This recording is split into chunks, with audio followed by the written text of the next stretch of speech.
John,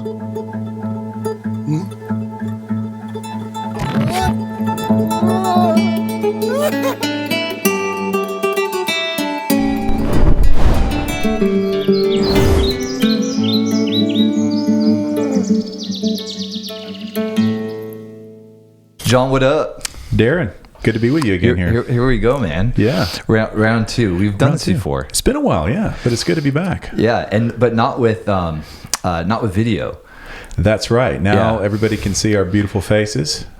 We're going higher level, right? Like with this technology. And this is some next level digital stuff right here. Yeah. And your first time actually here at our church. Here at Seattle Revival Center. And actually, I've known about you guys forever, and we've been buddies for a long time. So it's fun to actually be here with you guys. It's been a blast. But wasn't it last year you were at Port Orchard Nazarene?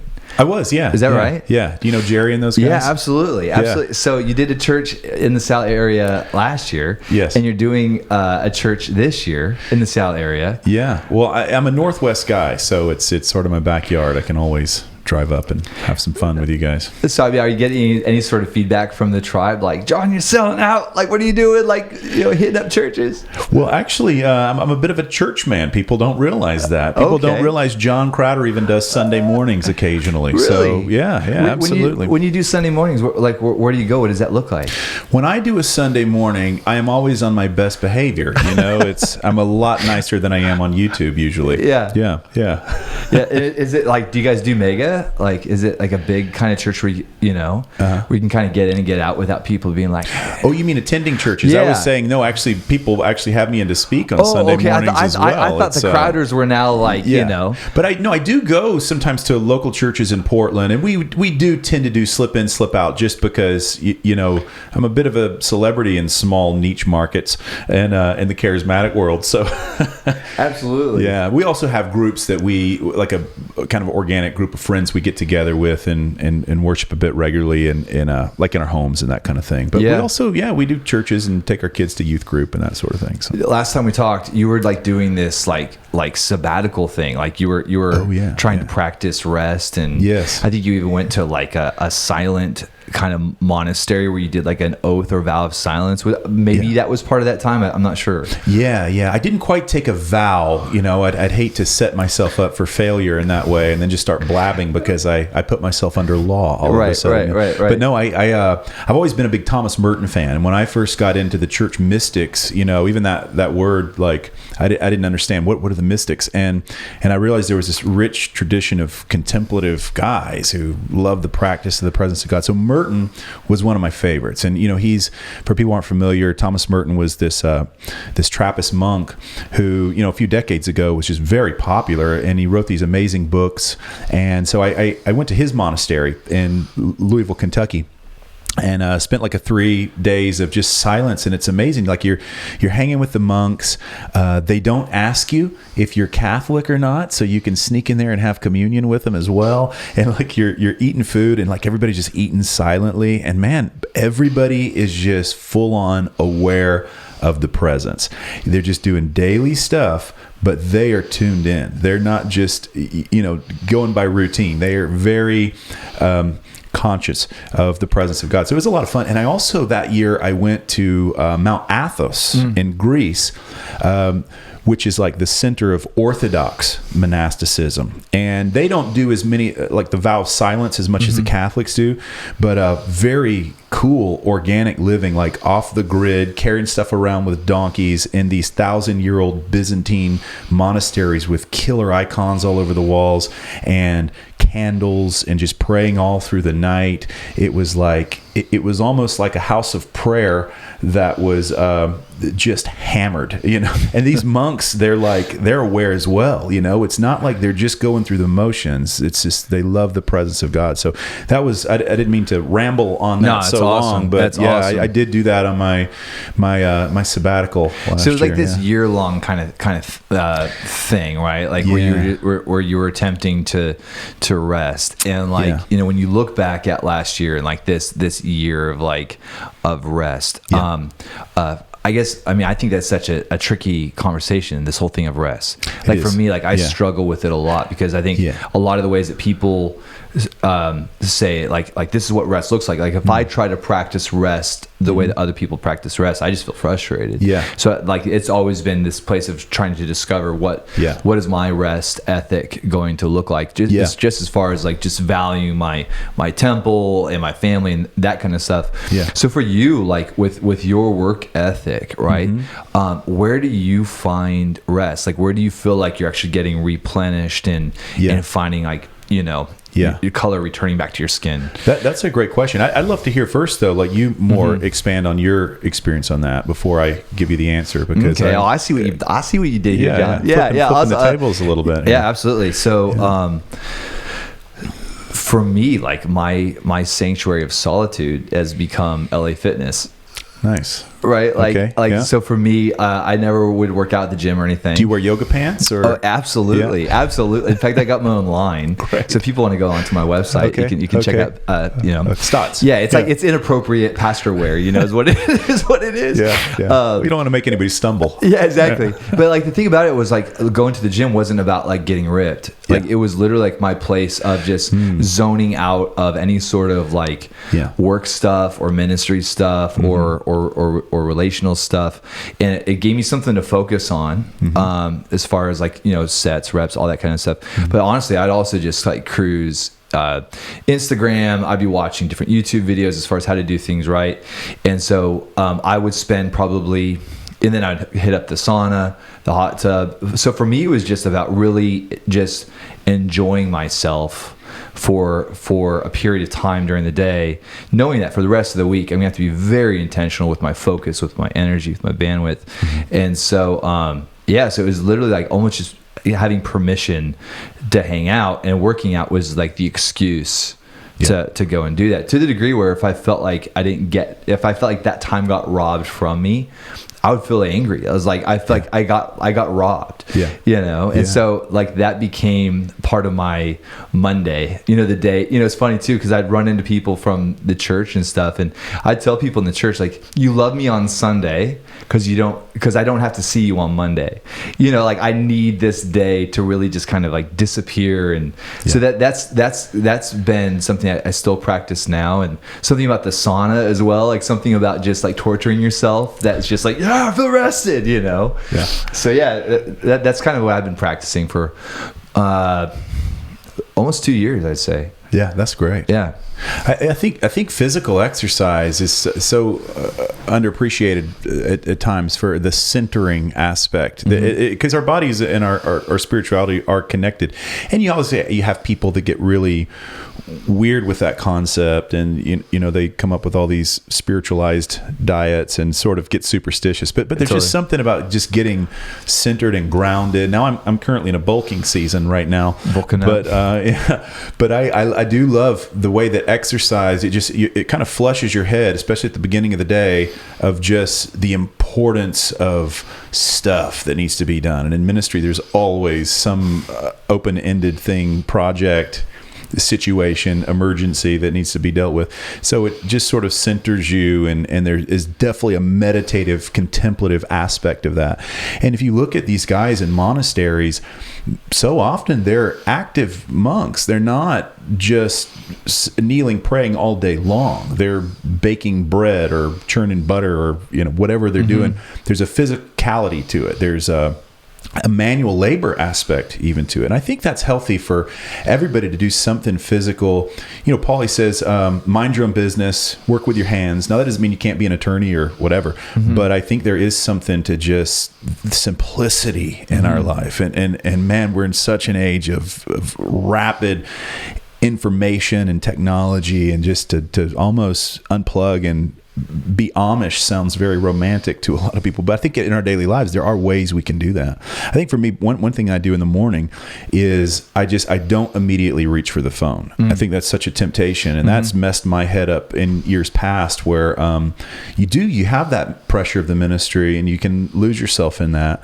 And so I just lay there, just as simple as it is. I just will lay there, I guess people used to call that a devotional, but I'll just lay there and I'll just kind of listen and just meditate and just get centered for the day before I let all the stuff that's going to explode from that phone dictate the pace of my day. So I think it's not just about pulling aside for times of rest, although I think that's good. I think it's like incorporating that rest in our daily active lifestyle. And I'm sure as a pastor, man, you're constantly being pulled on in ways that, are different from me. But yeah, I mean, there's that rhythm I'm sure that you could talk to in that sense. Yeah, I think that one of the things I try to hold myself accountable for is finding those points in each day where I get to kind of disappear, and that can look a number of different ways. Sometimes I'll just walk out on the property. We have this 7 acres here, that's where Seattle Bible Center is situated, and it's right on a green belt. So sometimes I'll just like walk out of the building, leave my phone in the office, and just walk the property, and just sometimes just sit like in the sun. So I think just finding that, if I can find it, at least it's funny. It's kind of like I want to practice smoke breaks, even though I no longer smoke. It's like I remember back in the day I used to work in a call center, and I remember I used to love the smoke break, and because you get outside and it's like this is like the church, it's like my church, and we'd sit out there and complain and talk, and like it was just like the fresh air, and like, but it was like by law, I have to take this break every 2 hours, every hour and a half, whatever it is now, And so it's like I want to practice that. Like every 2 hours, I'm gonna get outside and not with a cigarette or an e-cigarette. Like I'm just gonna get out there and just get in the sun and just And so, but that's hard to do, And so that is kind of interesting. I like, at least with when you have a substance reminding you, like, hey, let's go rest outside, let's get and so it totally. Like, I almost feel like we need something that can disrupt us maybe an app for that. I'm sure there's something available like that, but it's like hey, it's funny, even like I have an iWatch, and it's like my iWatch reminds me to breathe. The breathe app, sure. It's like this mindfulness kind of thing, and yet my iWatch is the very thing that's taking me out of rest continually. Like I was in a worship service recently, and I got an email from somebody in the church that was angry at me in the church. I can't believe this would happen at SRC. That message is popping right up on my wrist. I didn't ask for that. I'm like, and so I took it off, and the only time I wear my iWatch now is when I'm jogging, or I want to know what my heart rate is.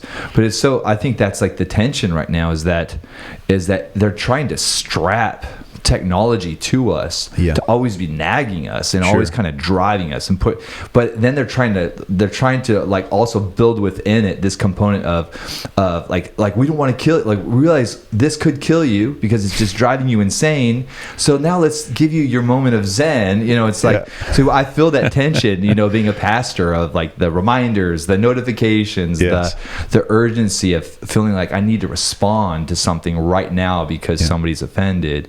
And so it's a great opportunity to kind of figure some of this stuff out. Absolutely. Wouldn't it be nice if AI could just be implanted into our brains and just make all our decisions for us as well, and handle our daily chores, and just override our personalities entirely? Wouldn't that be absolutely the greatest thing? That's what I'm looking forward to.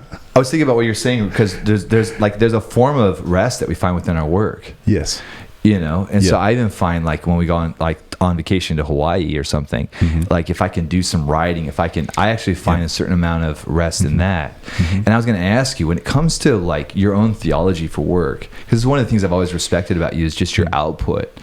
I'm wondering, is there sometimes a tension that you see in like the finished work camp? So it's because there's this declaration of it is finished. And then how does that work with our theology for work, or our motivation to be actually producing on the earth? Is there a tension there, or do you feel like finished work really complements and helps build a good theology for high output, creativity on the earth? That's a great question, and I think there can be a tension. There doesn't have to be, but I think there's a tension in us the tension is more in us sort of wrapping our heads around this stuff, you know, because we see there are things that need to be done, that we don't just lay on the couch and, you know, click our fingers and life magically happens. Yeah. And I think almost like sort of segueing in from what we're talking about the mindfulness, I think it's interesting, you know, society, like with all of this technology, with these apps, that's the buzzword now, is mindfulness. And I think often what we see is just almost like a Buddhism aspect to it that's in the culture, but you know, that doesn't mean it's wrong. I mean, meditation is in Buddhism, but it's we know as the source, there's the practice of the presence of God, and I think that really this is the antidote to where we're at right now, because we can just so get, I mean, when we're talking about working and doing and output, we can be completely overwhelmed by, we're not a need motivated people at the end of the day. We're person oriented people. And so I think that the more we as believers realize this, you know, this mindfulness thing is something everybody's craving, the presence of God. And so often it's in their own sort of escaping into bubbles of rest. You know, he's there. They may not realize it's him, but they realize we're created for something a bit more, and we're created for this wholeness and wholesomeness. And but I think there's a lot that has to do in terms of our output. The way I see it is we need to know that there is calling. There is something, everybody's called to different things. And sometimes we can see somebody being really proficient in some type of career or whatever. And it's easy for us to compare ourselves out of insecurities and lack of identity. So I think if we can get the identity thing right in the gospel, in this finished work revelation, then we're not running around like in this frenzy, frothing at trying to do all these things just to build identity. Totally. And I think especially how much in ministry, I mean, we've both seen guys, they're building these empires, but they're little boys inside, you know, and it's man, if we could be centered and know who we are, we enjoy our work, and it's fun. It doesn't mean every responsibility is something you want to get out of bed for in the morning, but you can find joy in it, and you're not always living in this duty-driven mentality. So it's not that we're slackers and like, you know, well, I don't feel like it today, so I'm not gonna bathe. But there's still like there's joy, you know. There's bliss in the midst of it. So yeah, I think there's something too, and I'd like to hear your thoughts on this, on what co-laboring really means. Talk to me about co-laboring, Darren. Yeah. About like basically partnering with the Lord and what he wants to accomplish. How do you see that? Is that how you would? Yes. Yeah. How do you see that? Yeah. I've got my thoughts. I'd like to hear your thoughts. Yeah. I'm just thinking about what you're talking about regarding calling. Yeah. Right. Yeah. And sometimes I don't know if we know really how to articulate what our call is. I think a lot of times people look at me and they're like, "Well, you're called to be a pastor." And I'm like, "Nah, I don't think so." Like I think that's the I've been honored with this title of being called a shepherd. This place of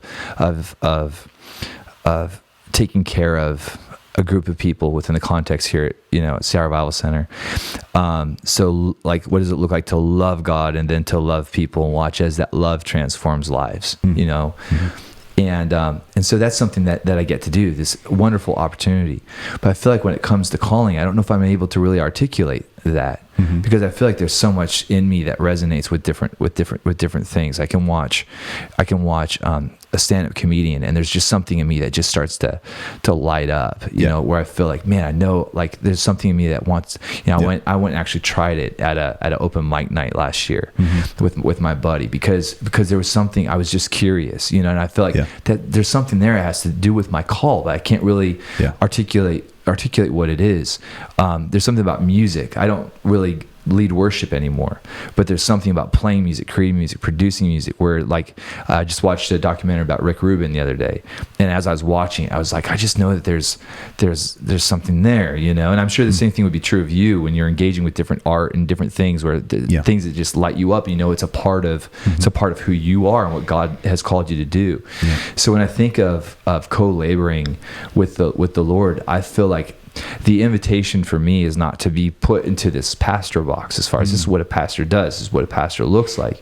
But what it is it's for me to be invited into this place of exploring all of these things that the Lord has put inside of me that I enjoy, that lights me up, and to figure out how to engage with those things in such a way where the earth can be better because of my contribution. Like some of the things I tell my kids all the time, like the earth will be better because of you. That's good. Knowing that and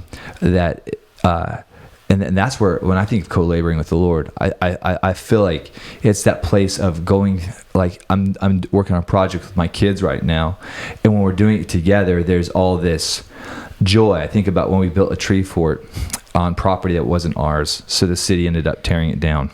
It was a sad, you know, and I knew that could be a risk. You know, we were like building this tree fort in a green belt, right? Like, but it was no regrets, right? Like we co-labored, me and my kids, to build this epic fort. Outward ducks are trying to mate and do their thing, and we're like, you know, like building a fortress. So that's what I'm thinking. I'm processing with you right now about this idea of taking all of these gifts, desires, things that light me up, knowing that the Father's put that in me, and being able to explore this stuff in such a way where hopefully it inspires other people to really truly live. And I think that's not something that I'm trying to do. That's not like a striving to do. Like I want to live. I want to be alive. I want to have this human experience. But I feel like it's been something that I've been invited. Like the Father's invited me. Like, hey, let's do stuff together, and and that's pastoral.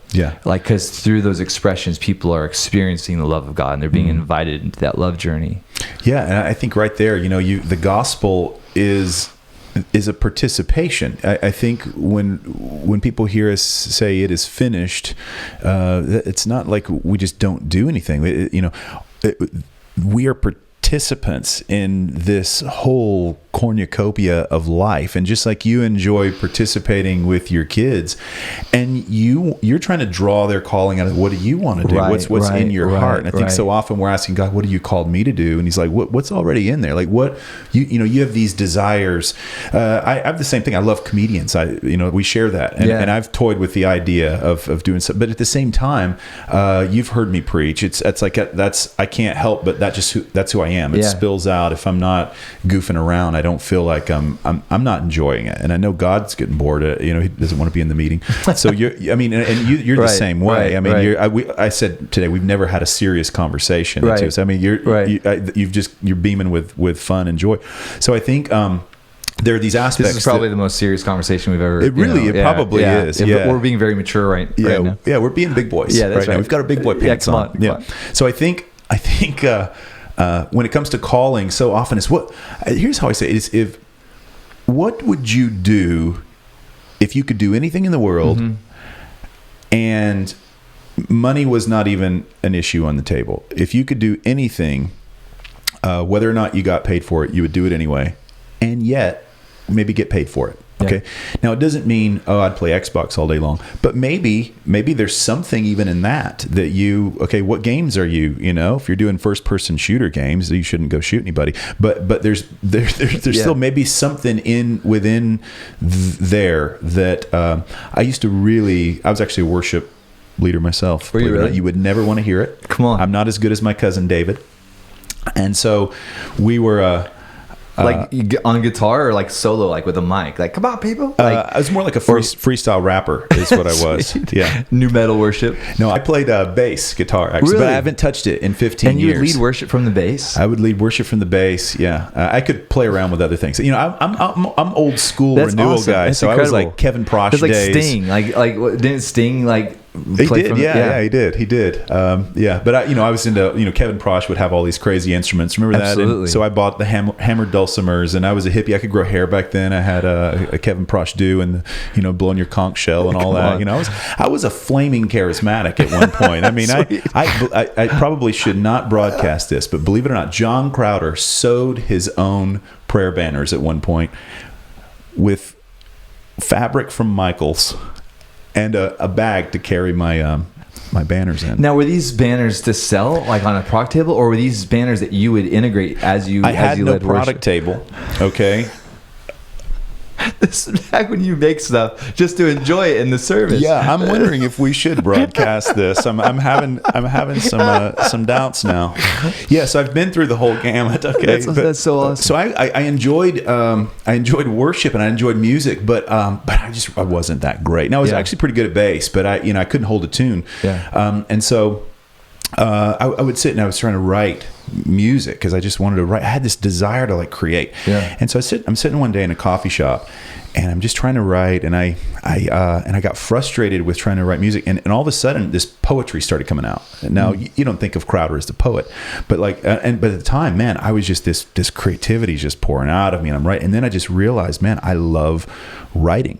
And so that sort of morphed over the years, and I realized the Lord there's a book in me. And then out of that I never realized that I'd end up writing 7 books. So I think I had this desire, this calling within me that I was, and for a season, it was music, but I think it was more trying to find its outlet in a sense that it maybe changed and shifted a little bit. So maybe you like Xbox, you're sitting there playing Xbox all day. It doesn't mean that's bad in itself, but maybe you've got a calling. There's something in there that once it finds its outlet, there's a desire in you for something, and it's sort of discovering what's already in there, what the Lord's put in there. For somebody, it may be working on motorcycles or being a baker. I think we have this idea that a calling from God, if you're not a preacher or a worship leader, then it's not kingdom. That's right. And kingdom is, if you're a manufacturer, you're a fisherman, you're a policeman, you're a firefighter, that's kingdom, man. The kingdoms of this world have become, we're all participating in this. And it's not that one is better than another. And I think that's really critical for people to know, because I think sometimes they don't feel like it's spiritual, the thing that they want to do. Okay. And so it doesn't mean every desire we have is from the Lord, but that general, man, if I could just be in this. And I think with co-laboring, Paul said it's Christ so mightily works, his Spirit so mightily works within me, and it's him operating through us. It's still, we're participating, but we're empowered, we're driven by desire, and I think just so often we don't give him the credit for something because we just thought it was in our heart, something we wanted to do, but the two are synergizing very often. Yeah, that's amazing. Yeah, really good. Yeah.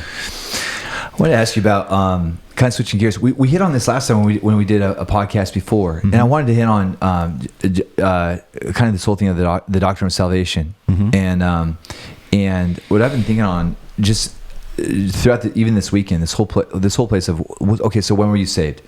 2,000 years ago, when Jesus died on the cross and resurrected and ascended and all of that, and this moment of conversion, this conversation of conversion, that moment of kind of awakening to the reality of what Christ has done.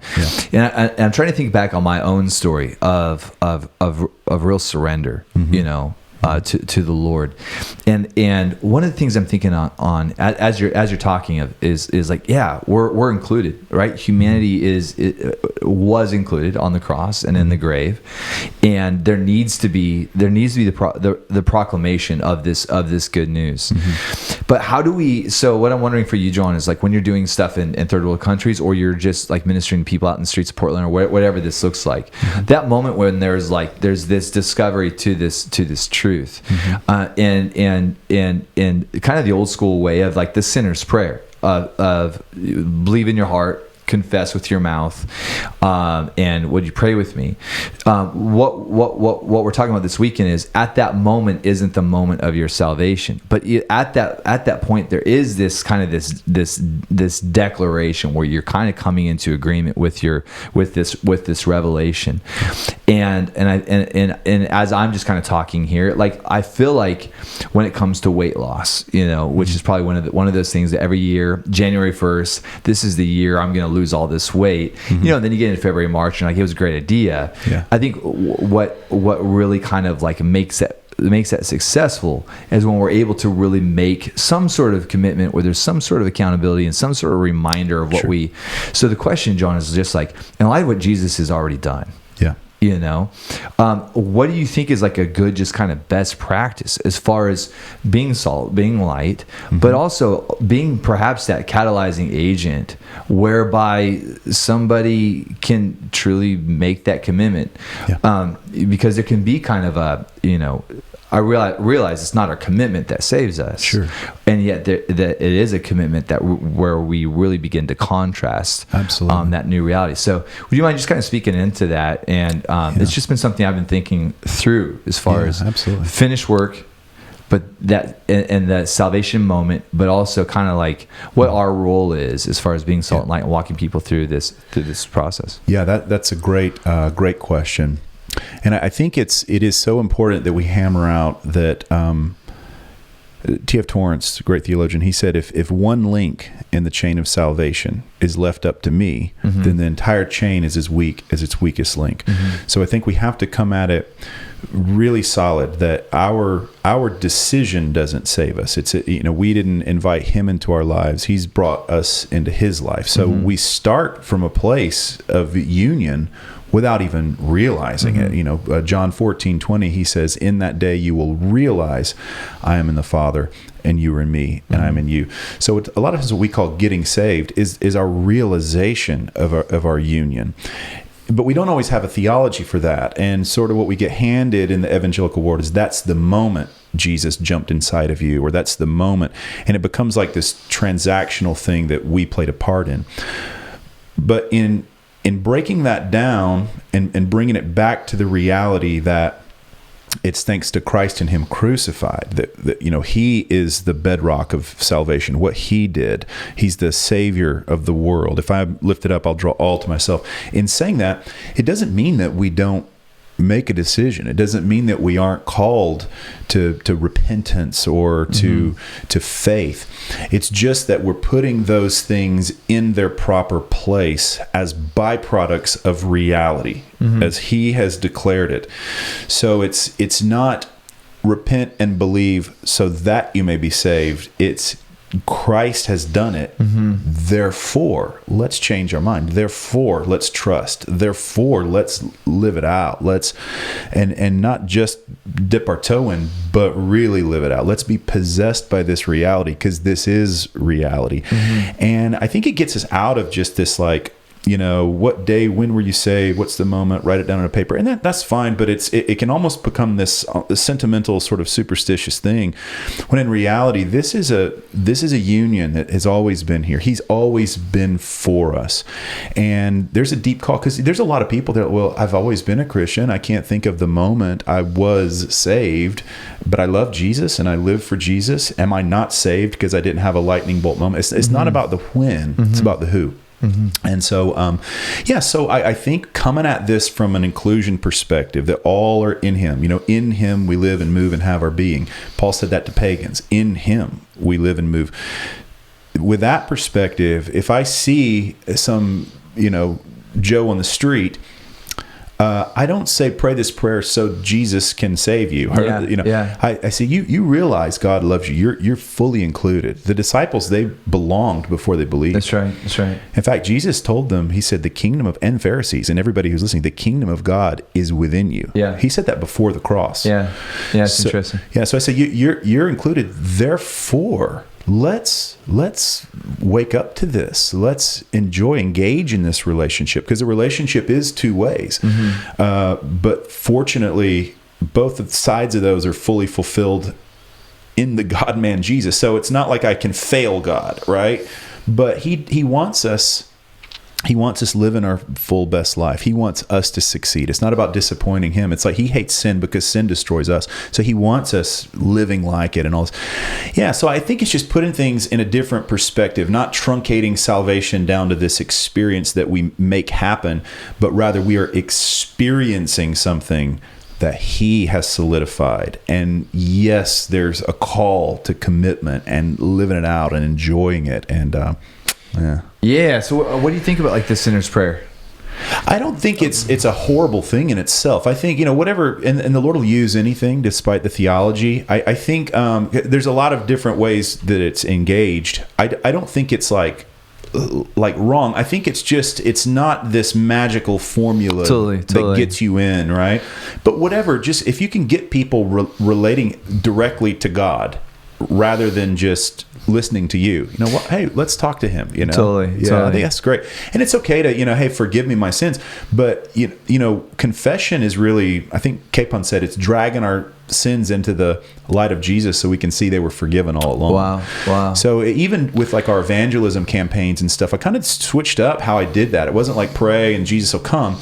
It was like, hey, I'm like preaching out of Romans 5 at a crusade, that everybody's in the last Adam. And so I'm like, because you're in, therefore, let's thank Jesus that he forgives us, and let's like receive that, and let's enjoy that, and let's pray that, and now let's walk with him, and let's see how he wants us to live.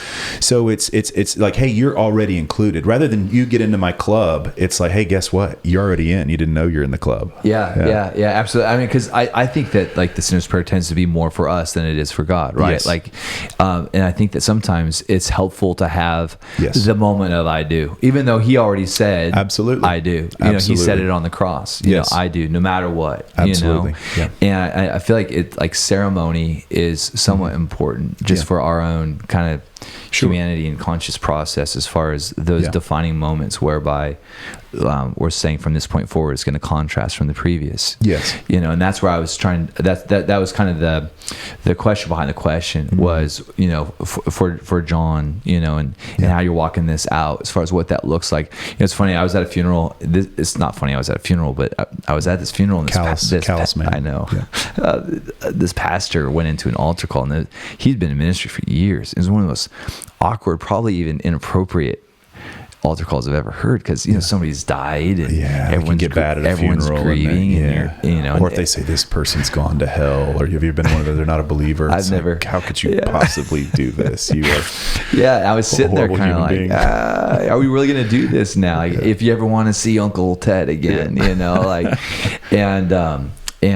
but I was like, this guy's making it way more difficult than it needs to be, and nobody responded. But you know what it did is it gave me this great like confidence, like to call people to Jesus. It's like the next day was Sunday, and I just went into the whole thing of like, if knowledge was everything, the Derek Sivers quote, I don't know if you've heard it, like, if knowledge was everything, we'd all be billionaires and have six-pack abs, and so like, no, knowledge isn't everything. If we have Google, we can have anything, It's a relationship, and it's also just, it's about really taking responsibility for the knowledge that you have, like that place of commitment. And so in light of that, if you would like to just say, hey, I'm ready. And people just flood. All these people made decisions. And I felt like it was like, and like yes, like Jesus already loved them. He already died for all of their sins. But like, as I've just been kind of processing through this weekend and this kind of place, this place of how do you receive this revelation and still have a desire to call people into relationship with Jesus, and what does that process look like? And I think it should fire us up even more, because like we realize, hey, these guys out here, they're not the spawn of Satan. They're family. Jesus, he did call the Pharisees, John 8, he's like, you're children of your father the devil. But you got to put that in context of the whole thing. And in John chapter 1, it says he came to his own. And his own did not receive him. So they're living as under a foreign father, because they forgot the rock from which they were cut. So I tend to like again, Paul's Mars Hill approach of evangelism, where he's like, you're already in, in him we live and move and have our being. But you don't know who you're worshiping. You don't even know the source. You're worshiping the unknown. Let me tell you who he is. Let me tell you what you're really called to. And so I just think that there's this way that we can embrace people and bring them to that point of commitment and calling and relational, two-way relationality. But it's really, this should make evangelism so much easier, because we're taking that hurdle out of, you're an outsider. Now he's made the outsiders insiders. Yeah. How appealing is that, to know that there's already family here, and we're not saying just, ignore it and move on. We're saying this is what you're looking for, man. This is. So I think it's how we view it, because when you say saved, unsaved, that can be messy language for some people, because it means a lot of different things to a lot of different people. It touches on people's ideas of what hell is, or is God intentionally sending, or just there's just so much nuance in there. And so I think that I like to use, really, if you're going to make a distinction, believer or unbeliever, do you believe? Do you realize that what he's already done? Because some of these words, they get loaded after a period of time. Because salvation can talk about what he's already done, but oftentimes it gets applied to our reception of it. As important as our reception of it is, we're receiving something that is done. Yeah, I think that's critical. It's really good. It's really good. Yeah, I want to dive into, if this is all right, this conversation of, from what this theological term of ultimate reconciliation. And what's interesting is that I've never actually heard anybody that believed in ultimate reconciliation even use that term. It tends to be a term only used by the critics of other ministers or other ministries. And so I've yet to be in a meeting or watch something on YouTube where it's like, I am an ultimate reconciliationist. Now hear me roar. No. So I wanted to ask you about this idea of, like, when it's all said and done, when everything's said and done, we find ourselves wherever we find ourselves, that we're gonna that there's this place of union that you had and I might be unfair with this, so I want you just kind of tap in. But when I think of ultimate reconciliation, on one hand, it seems incredibly hopeful, especially for relatives that maybe passed away, that were just anti-Christ, showed up at the Thanksgiving table, and you guys are idiots, it would fill me with hope for, for someone in the family. On the other hand, I also wrestle with this idea of, like, forced union, and this picture of, like, Andrew, at the end of the day, even if you chose to walk away from me, you will be with me forever. It would make me out to be kind of this creepy husband where, no matter what you choose, like, you will be in union with me for eternity. Right. Yeah. And so, is there a difference between ultimate reconciliation and inclusion, and some of the things that you've been diving into as far as this is what's been done for all of humanity? And does that mean at the end of the day that no matter what you choose, you will be in the family? Right. Great question. So personally, I don't believe in an ultimate future reconciliation. I believe it already happened 2,000 years ago. One died for all died. Our death to the old and entrance to the new happened in Jesus. However, like you said, it's if it's a forced relationship, it's not a relationship. We're free to reject. And you see in Revelation 21, you see the doors of heaven, of the New Jerusalem, are always open day and night. There are those naughty people outside, and there is a place called outside the party. We're free to reject him, but we can't make him stop loving and including us. His arms are always open, and we're free to reject. But what do you see in that passage in Revelation 21? The Spirit and the bride say, come. And who are they talking to? Come drink freely of the waters of life. They're talking to those, the only other people in that passage are those outside the gates. C.S. Lewis said, the door of hell is locked from the inside. And so he's not forcing that relationality, and yet he's already bound himself to us in an irreversible way, that he's not giving up on us. You never see a point at which the good shepherd stopped seeking the lost sheep. And although it's evangelical suicide to even mention this, what do you do with verses like where Peter talks about Christ preaching to these souls in prison? I mean, what do you do with stuff like that? Now, I'm not saying I have it all figured out. I'm just saying that maybe there's a little more to this than what we've been handed here in the Western world. And I lean more towards the Orthodox perspective. And they say, and have said this, millions of believers all the way back for thousands of years have believed that heaven and hell are more like our human language to describe what it's like in the presence of God. You're going to love it or you're going to hate it, but you can't escape it. I mean, where can we go outside of a God who's everywhere? Wow. And so it's an interesting perspective. But where I sit in terms of reconciliation, I do believe that there is enough scriptural case for hope. I think God has this hope, but he's not forcing himself in that sense, because if there's not a willing yes on our side, is it really a relationship? And I think you can jump to this dogmatic universalism. Everybody's going to get in, and it becomes this logical, forced thing that's just not.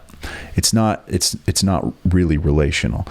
And so I think that you can make a strong scriptural case for hell, and in the sense of even the traditional, what we call traditional, it's not really old, but the American version. But you could also make a strong scriptural case for everybody, coming into salvation. I see it more as there's a hope, and it's okay to live with this tension. But we don't have to have this dogmatic assertion that I know how it's all going to happen, because, man, we just haven't been there. And we could say I had a visitation and, 90 minutes in hell and have a Hollywood movie about it or whatever. But in reality, like we see that God has a hope for the salvation of all men, it says. And so I think if he has this hope, then it's not just allowed. I think this is a commanded hope for us. Yeah. The hope for all of humanity. I mean, if we want people to fry in their own fat forever, guess where we're probably going, right? So that's for me. I don't see a future reconciliation as this weird dogmatic universalist thing, but I think there's a hope. And I think it's okay and good and healthy to have that hope for all of humanity. And we'll see. At the end of the day, we're going to see. But it's not going to be a forced thing. It's going to be, we're going to want to be part. And time will be the tell. Yeah. Hey, if it's okay to kind of go a little deeper with this. So we're studying Colossians right now, and we're just in the first chapter. And it talks about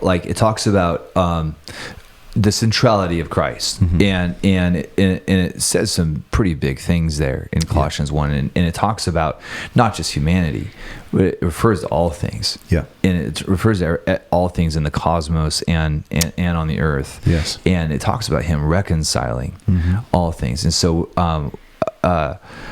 my question, John, is what do you think about this idea of even heavenly bodies being reconciled, even the idea of even demons being given an opportunity to repent and to take on their original, have Satan over for tea one day? Yeah. Do you think one day words like all, like, because we see all like these words like all being used, and so what does all mean? Right. And even it is finished. What does that mean? Like these are really big. These are really big questions. Yeah. When it says every knee will bow, does that mean that even Lucifer will be like, I had it wrong all these years, like, whoops. Yeah. Yeah, I mean, well, you definitely have, man, there in Colossians, you've got this massive cosmic scope to the gospel for sure. And I think if you look at the church fathers and some of the earlier patriarchs, I mean, you had guys like Origen who did seem to tend to believe this, that even demons or whatever could ultimately be reconciled. Wow, he believed that, huh? Yeah, and then you have others that would strongly disagree with him. So I think there's multiple trains of thought in there. I don't personally. It's not like a real critical thing to me. I wouldn't.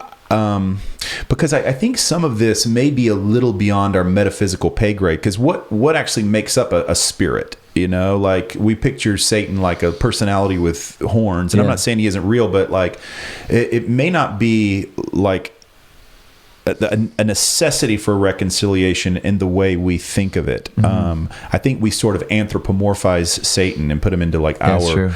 But But who knows? I don't know. It's all I know is everything is gonna be set right. We are going to be happy with the end result. And I don't think that means sitting over and like roasting our relatives like s'mores over the fires of hell or whatever. But I do think that like we're gonna be happy with how this thing ends on a good note. And and it's okay to have hope for that. I don't think anybody, is gonna be crying if Satan doesn't make it in, and then if somehow he is more of a personality that did make it in, well, that may be entertaining as well. Who knows? He seems to throw good parties in some cities, I guess. I don't know. But I don't know. It's a good question. I think it's an interesting question.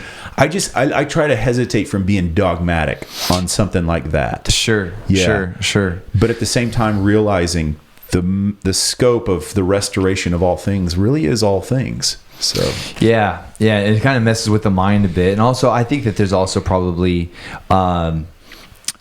it stirs stuff up in the church, especially within some of the more mystic circles, where there's reports of people even converting demons, and then even the idea of in the same way that people will go to heaven in the spirit and engage in things in heaven, even the idea of being able to go to hell and to set the captives free and those kinds of things. So I've liberty to the captive, and taking like Isaiah 61 and applying that into different kinds of realms, and that we as sons of God, that we should be engaging in those greater things, right now. So I think that like, if we can really say like here's what our response, and I think that's actually part of the question is, what is our responsibility as sons of God here and now, right? And then what stuff do we need to just kind of trust the Lord with? And I think so, because I think especially when we start getting into like visionary experiences, it can be quite subjective, and it's like, man, I mean, I could, if that was a thing that I needed to imagine myself in hell and getting people out, then and if I thought, like, especially if I thought God was intentionally sending them there or whatever, like it wasn't their own self-destruction, then man, I should be laying on the ground doing that all day long. You know what I mean? And just forget feeding the kids. We're propped up against the wall. Feed me Starbucks by intravenous. I've got to get these people out of hell. And I think we can take a bit of a burden on our shoulder that really rests on his shoulder. I think it's like a warped matrix experience. Like, I suppose it is. Whoa. But man, who knows, man? There's such there is a complexity, and there is a cloud of witnesses. I mean, there's a lot of stuff out there for sure. I just think I think it's okay to keep it simple. And we can trust the Lord with it, and let's minister to real people that are in front of us. I think that's a healthy thing to do, and really earth and incarnate this thing a bit. So absolutely right. Maybe evangelize your neighborhood first before the fourth layer of hell, or maybe just be nice to your family members. Preach the gospel if necessary. Use words. Absolutely. I was going to ask you. So you did this whole video on marijuana. What was the response to that? Because I know that you took your time, kind of being like, look, I know that some of you are going to listen to this and you're going to think I'm being way too hard, and then others of you are going to listen to this and you're going to be like, you're being way too free or loose with this. So was there much of a response to that? To that whole, and especially because you're in Oregon and we're in Washington. Sure. So this is. I mean, you smoked a bowl this morning, I'm sure. What? I don't know, dude.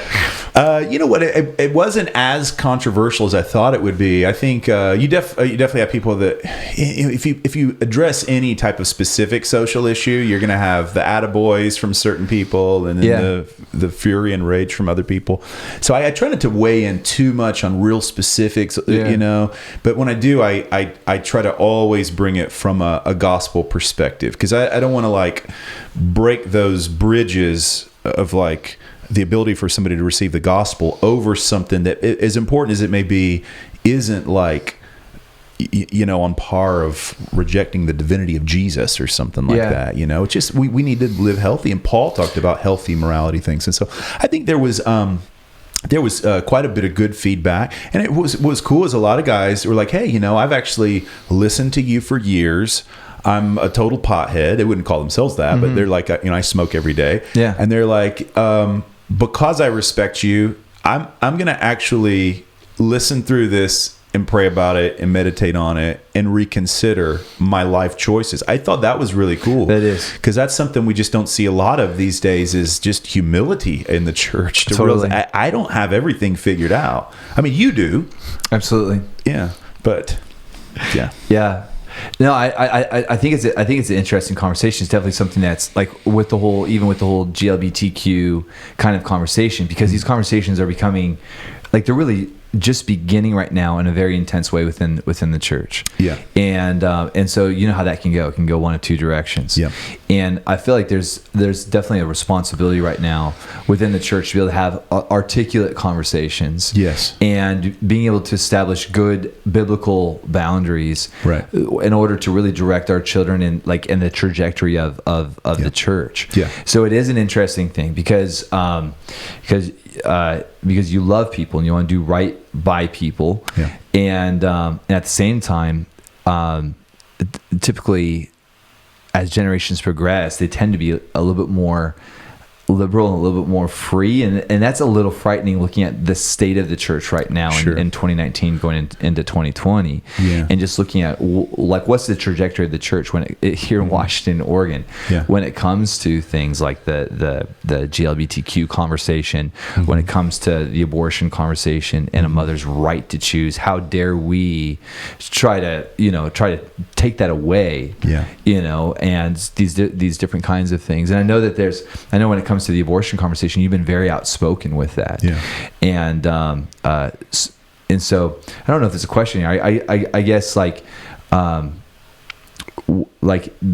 responsibility of mothers and fathers, because we're kind of like we're the mothers and fathers right now, and our responsibility to kind of frame a specific kind of trajectory for the church, and if we think it's going to be successful. Yeah, absolutely. And I think what helps is not coming at things from this knee-jerk fundamentalism that they assume you're already gonna, as a Christian, he just wants to project his right-wing agenda on us or something. But there's an authenticity of love and care that you have, and you realize people are just legitimately confused in these areas, and they've had so much propaganda fed them, and so it's like, you're not even necessarily directly hitting the issue itself at the first. I wouldn't go up to somebody and just automatically have a conversation about their sexuality. That is several tiers down the road of we haven't even built a relationship yet where I have authority to speak into your life on something like that. Right. So I think as we do come into this real revelation of this gospel of inclusion and this gospel of real legitimate love, then I think it kind of breaks down some of these things where we have more, and even if we can agree to disagree in some areas, that's a better starting point than just wanting to kill each other. That's right. You know what I mean? Right. Yeah. And so, accepting people where they're at, and yet God loves us enough that he doesn't keep us there. He's always challenging us to grow and to come into, but I think we definitely, we need to have a voice in these social areas, and I think it's just a real fine balance of always keeping the gospel first in it, because we can easily step off of that platform of grace into politics very easily. And so although we have strong opinions in certain areas and we know, hey, this is the right moral path to go according to scriptures, we can present that in the wrong spirit a lot of times in a way that's unnecessary, when really we could bring people in a way that the lines are clear, but people do see that fathering. They do see that real heart behind it, is not just to hoist a morality program on them in itself. Yeah. I don't know if that's sort of something you've seen as well. Yeah. No, I think what you're saying is, as far as just the gospel coming first, like the good news of the gospel, so that we're being motivated by the gospel, not by a political agenda. Yeah. Right. Yeah. And I absolutely agree with what you're talking about as far as how blurry those lines get. Yeah. And I've actually been really blessed by how forthright you've been with even like the pro-life conversation, with just let's just call it a life conversation. Sure. Yeah. And even just you sharing even how Lily, was arrested at one point for being part of an activist movement against that guy. I mean, not recently, but and so it is interesting how different conversations require a different amount of volume. Yes, exactly. Perhaps. I think that's a good way to put it. Yeah, absolutely. And you need to know the environment and who are you having the conversation with. I mean, we did a ladyboy love tour to Thailand a few years ago, right, where we ministered to the Thailand ladyboys, and I would imagine some of our team members still have some PTSD after that mission trip. That was one of the most dangerous we'd ever done. But it's hard for somebody to say that we don't care about the LGBT community. It's like, dude, have you been to Bangkok? Are you kidding me? Like, that's awesome. You have to wear a flak jacket to go, and people are getting shot with ping pong balls coming out of places I don't want to. It's just the weird trip, okay? Yeah. But it's like, man, when you go there, one thing that hit me was how broken and confused and exploited so many people were in this area, and the thing that hit me was like the Lord has to pull this one off. I mean, this is not, you could feed Christians in here like sending infantrymen to the front lines of World War I, and it's just going to get chewed up. You can't. This is a big thing, and I think it's a big thing in front of the church today. And we have to realize we're going to need awakening. This is going to have to come from the inside out for people, and we have to keep love at the forefront. Love is not tolerance. It's not just a sickly, anemic tolerance where it's like anything goes, but it is a real love, and it is a real care and desire to see people living in a healthy place. Mm-hmm. And I don't see any other way. Hey, inner healing. What I'm wondering is, do you see a possibility for there to be, because when I think of inner healing, I'm thinking of like some sort of process, in the same way that like a psychiatrist or counselor could take somebody through a certain process where there's understanding, and that understanding brings truth and it brings freedom. And versus me taking you perhaps through a magical process where now a demon can't either be in you or on you because of that process. Or I mean certainly there can be a deliverance, sure, that takes place. My question for you, John, is like, do you see that there could be kind of a gospel centric form of inner healing, are you already seeing models of that in light of, because this whole like finished work kind of message is becoming actually pretty more, it's becoming more commonplace, like this whole idea of what Jesus has done, and which is crazy, seeing how much it's taken off. And so kind of, because there's like, you do have fun with a lot of inner healing stuff, and it's easy to have fun with that. And yet there's also a place where sometimes people need somebody to help them process, absolutely, and to take some time in a way that we just can't do in a conference or in a message or even in a book. So what do you think about this whole idea of not maybe what it's been, but maybe what it could be? And I think it's good for people to realize when they hear me pop off at inner healing, I don't speak from a place of naivety. I mean, I used to go through the 4-inch books multiple times. I'm so old school. I went through the cassette tape series. Awesome. For a decade. I used to train other people how to heal up their inner hags while sewing praise banners. Yes, that's right. and slapping the bass like Sting. So I would love to actually write a book called, and I've wanted to do this for years, called Inner Healed. I believe in inner healing.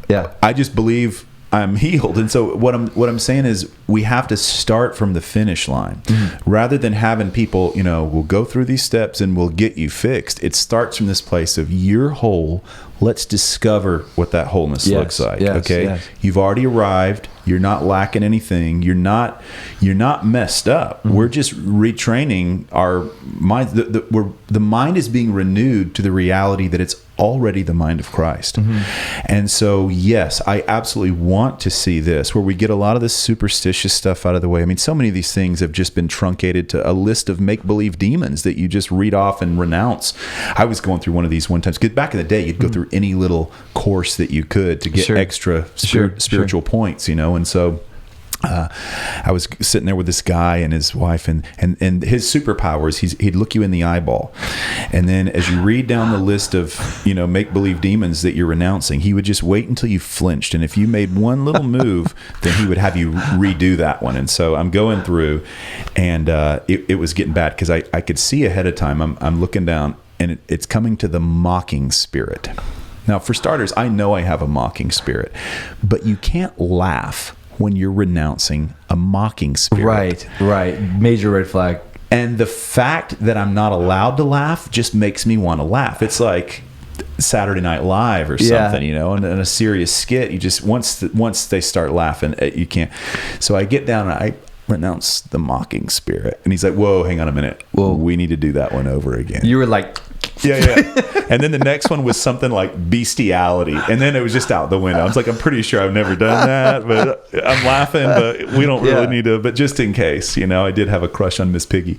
So I think some of these things, they do get hokey and superstitious, or it's just, you're imagining, where was Jesus when, your dog was being kicked as a kid? It's like, well, Jesus was dying on the cross, dealing with this stuff. And so I just think there's a lot of, man, if we could get some of the hokey stuff out of the way, there's a very real place for counseling. We need good counseling, but healthy counseling where it's like people are learning the truth of their identity, not trying to get there, but unpackaging the reality. I think also there really is growth. To say that the work is finished, it doesn't mean we don't grow, we don't mature. Of course we grow, of course we mature, but it's not like digging for sin all the time. Right. People are told that we're an onion. You got to peel back this layer. You're not an onion. Scientifically proven. Plus, you had to dig up the whole onion patch. Okay, the whole thing was messed up. But there is a process of growth. And so, like, the way I say it is, it's like opening your Christmas presents. It's like, whoa, God's in there. A lot of glory in there. I'm better than I thought. We're going from glory to glory. And so, and a lot of times I think people, they just need a friend. They need somebody to talk to, explain what they're feeling. And they can say, hey, you know what? That's maybe a dumb way of thinking. Here's a better way of thinking. And the renewal of the mind is not this hard, treacherous thing. It's rainbow explosions of joy going off in your head when you realize, whoa, there's a better way of viewing reality here than this depressive way I was thinking before. So yeah, I would love to focus more on that at some point down the road myself personally. But we've seen a lot of people who already have been in counseling and doing it the old school way, who, as they've gotten the gospel, I think it's good to lay down some of those tools for a while. Like if you were just breaking curses and looking for demons and all this, lay down that toolbox for a bit. Just dive into this gospel for a while. Yeah. And then maybe down the road, you can pick some of those things back up, but from a more baptized way. Yeah, because I mean, actually, a lot of what you do, a lot of what I see you doing is actually a form of inner healing. Oh, yeah. We draw a lot of crazy people. Yeah, I mean, as far as because what you're doing is you're taking these crazy statements that we've chosen to believe that aren't necessarily true. Yes. And then you're saying, actually, here's what the truth is. Here's what the Bible says, and then you get everyone laughing, and they laugh at it. It's like it's like it breaks the power of it. Yeah. And I mean, to me, that's like inner healing. I mean, I feel like this weekend's been like an inner healing conference with John Crowder, and like as far as just like, not that you're healing people, but it's like you're massaging in like the benefits of like let's not forget any of the benefits of the benefits package, but you're opening up the benefits package. You're pointing out the things that we used to believe. You're pulling out the truth, and then you're just massaging it and getting everybody laughing about it, and it's breaking the power of those old defeater beliefs. Which would be a great segue, and maybe we can land it after this, but sure. I'd love to ask you because you're a guy who also does not take yourself seriously. And that's what I really have always liked about you. Even though we don't spend a lot of time together, I've always felt a real connection with you over this. And I think that has such power, the power. We got to value joy and lightness as it just...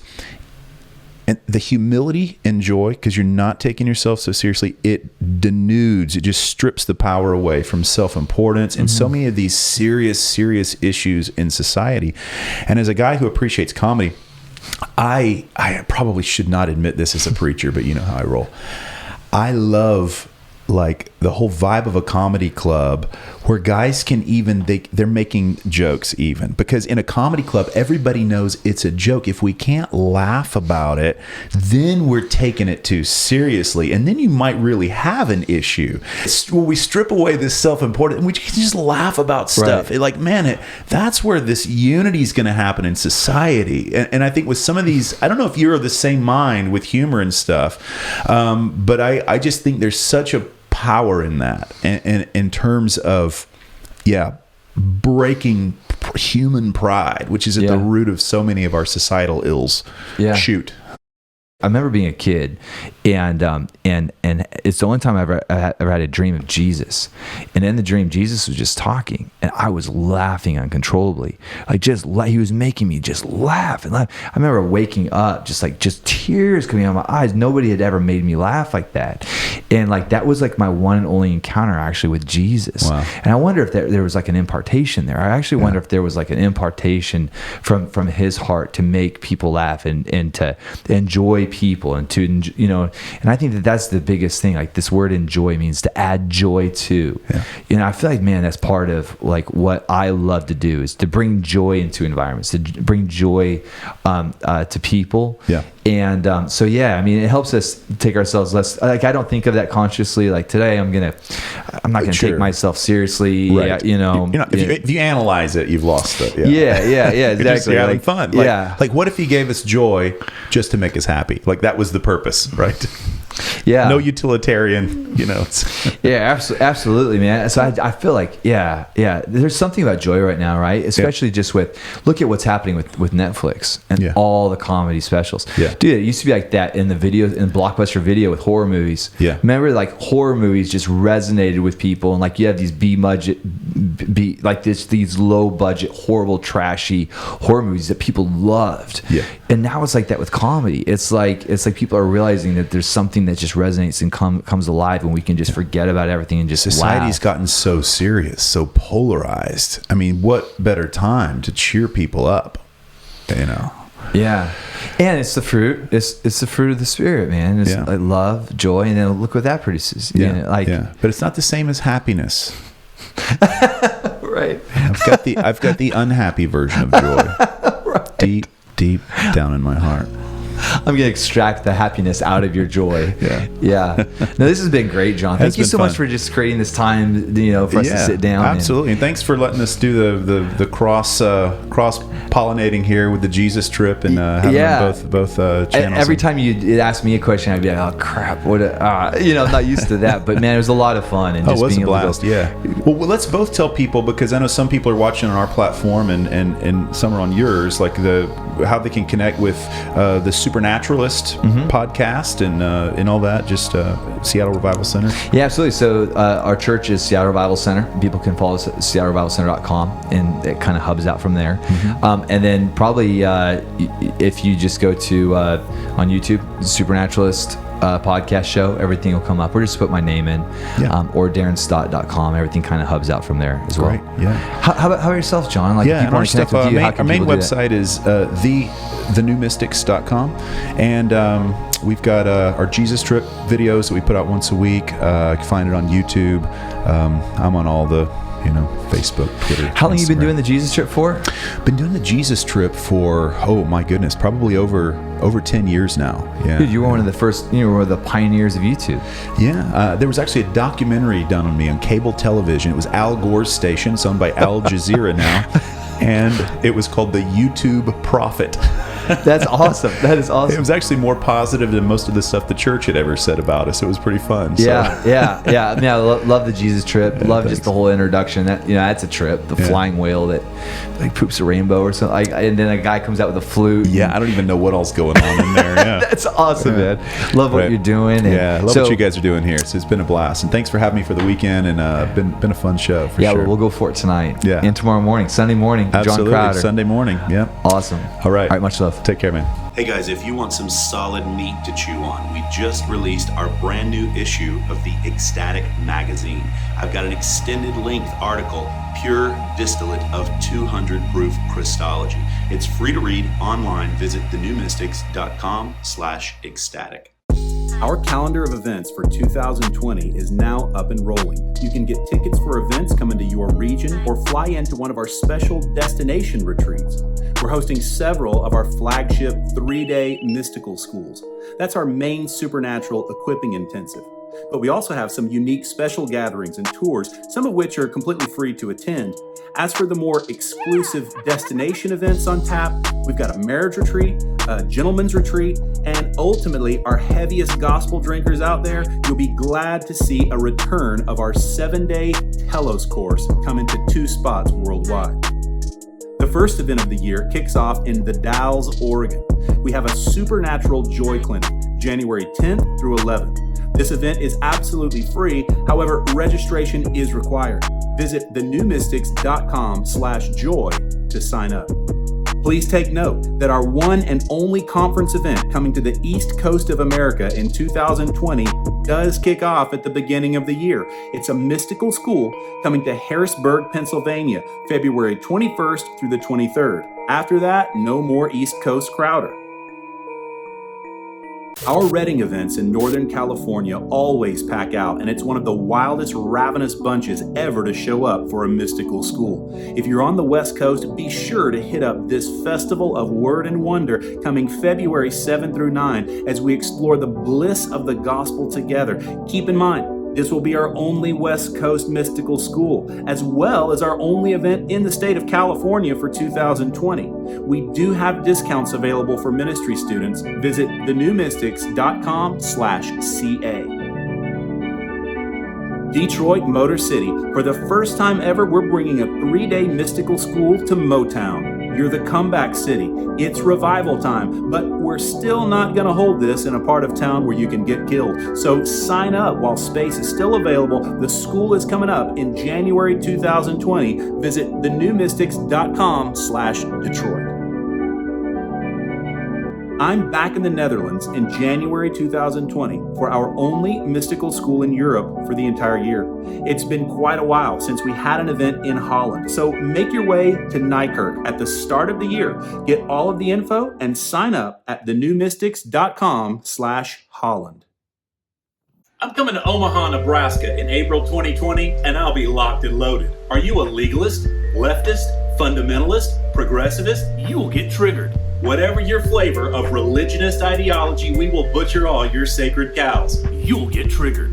You think, great, I'm a deconstructionist. We'll deconstruct your deconstruction. You'll get triggered. This is a free event, but registration is required. Visit thenewmystics.com/Omaha.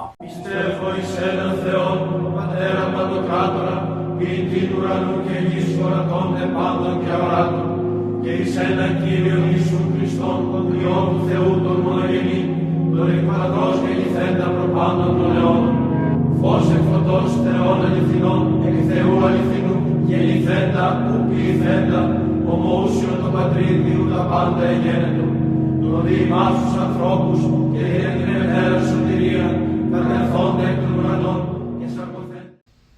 Hey guys, you know, normally when I'm sitting around the house thinking, where's an exotic place that I could go to do an event? The first thing that normally pops into mind is Ohio. Next May 2020, I'll be in Dayton, Ohio for a mystical school. Visit thenewmystics.com/Ohio.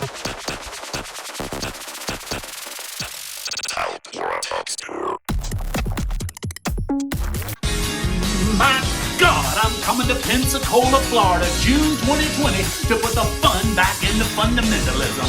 I'll be preaching from the Word of God, the Bible. You're gonna turn and you're gonna burn. This is a free event, but registration is required at thenewmystics.com/FL. Bring your family. This is gonna be a revival. Well, yippee-ki-yay! I'd like to invite you to John Crowder's Holy Ghost Southwest Tour. In August 2020, I'm coming to 4 cities in the Southwest. I'll be in San Antonio, Texas, Albuquerque, New Mexico, Phoenix, Arizona, and Tijuana, Mexico. All 4 cities are free events. Visit thenewmystics.com/SW because registration is required. Take the time, pull aside, and prioritize your marriage. Book a babysitter and splurge on your spouse. Schedule a vacation with us. Come aside from the daily stress of life and career and venture to Maui, Hawaii. We have an intimate getaway for couples in Maui, a marriage retreat designed for marital bliss in paradise.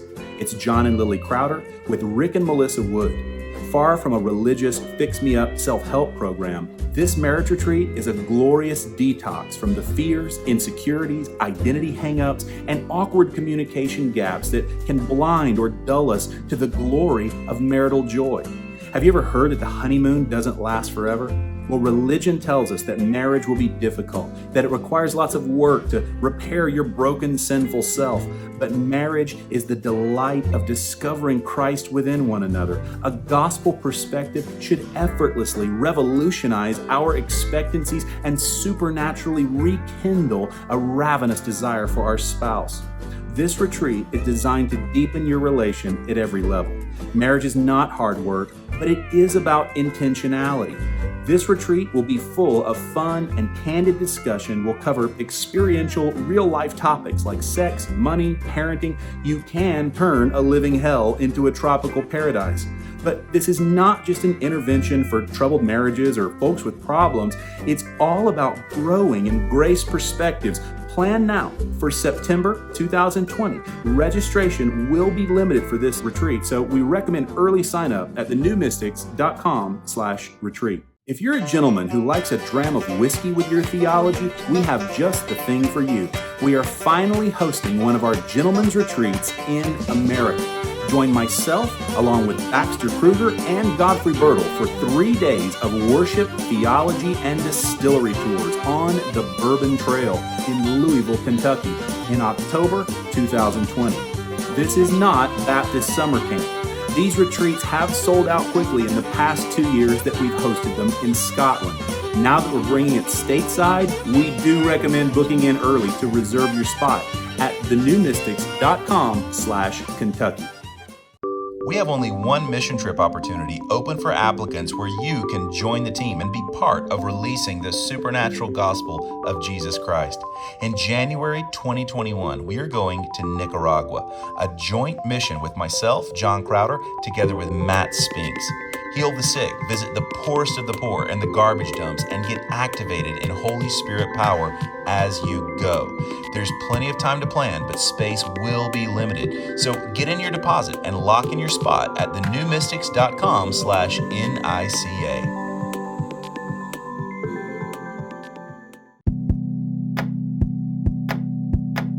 Telos is back in 2020. Our entire week-long course. It's the most extensive live event we will host around the world. Telos means the purpose, end, objective, or aim. It's all about revealing Jesus Christ as the consummation, the summation of all things. He is the objective of the entire cosmos. Of course, the church gives lip service to Jesus, yet we still major on these vain human efforts to please God, clean ourselves up, or draw closer to Him. Religion builds an industry on the idea of separation from God. But Jesus is the declaration of humanity's union with God. This shatters so many idolatrous doctrines that keep us blinded to a divine inheritance and satisfaction that are already ours here and now. The way we think about God in the Western world needs to be entirely restructured in light of who Christ is. Whether liberal or conservative, fundamentalist or postmodern, we need our ways of thinking re-evangelized from the top down. We need to return to Christology. Who is the very person of Jesus Christ? Jesus did not just bring a message, He is the message. Not faith, not repentance, it is Christ and His relationship with His Father in the Spirit, which He vicariously fulfills in us.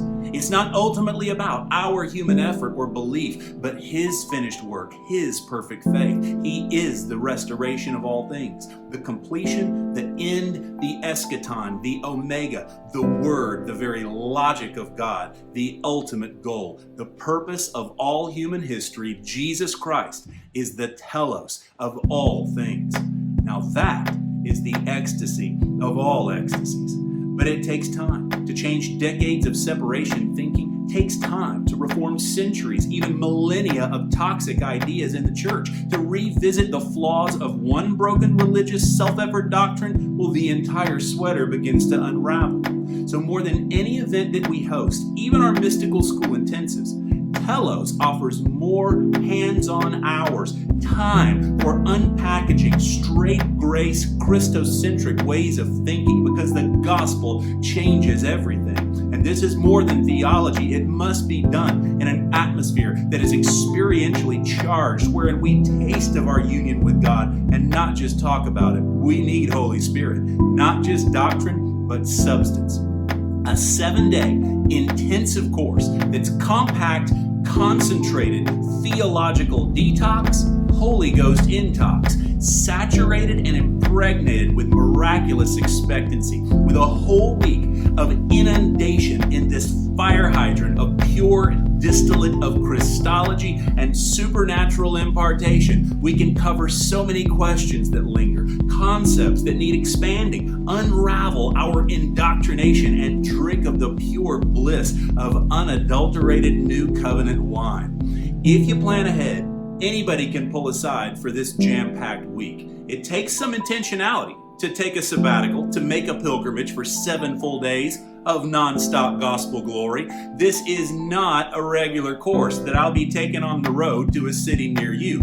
This is a destination event where you'll pull aside for a week and fly in. We only have one Telos course. That's coming to the UK. It is the only one ever for the entire European region. It'll be in beautiful Cornwall, England this summer, July 25th to the 31st, with Godfrey Birtle leading worship for the entire week. And then for North America, we have a special, unique version of the Telos course called Theophany. Same material covered, but this one is distinct because I'm also bringing in Baxter Kruger as a guest speaker. It will be November 1st through the 7th, 2020 in Portland, Oregon. Now again, this is not just a local event for the Northwest. Wherever you are in the USA, Canada, this is a North American regional destination event for you to come join us. If you've been to any of our other events or schools before, these Telos courses are like big reunion gatherings of gospel drinkers from around the world. If you can only pick one event on our calendar for the entire year, I would recommend come to one of these 2 Telos events. But this is an exclusive event with a strict limitation on the number of people, and the registration fee reflects this. We want people who are very deliberate and committed, and we expect both of these things to fill up quickly. We'll have 7 days to unleash a full barrage of everything I have. Any theology, philosophy, or worldview that is not summed up in Jesus Christ and His finished work tosses us back upon ourselves and on our own empty religious efforts. Telos is about making Christ the lens by which we see everything. He is the Telos. Sons of Thunder runs on partnerships and generous contributions from people like you. If you've been blessed by the ministry and want to participate in sharing the gospel and reaching the poor with us, consider becoming a monthly supporter at thenewmystics.com/partners.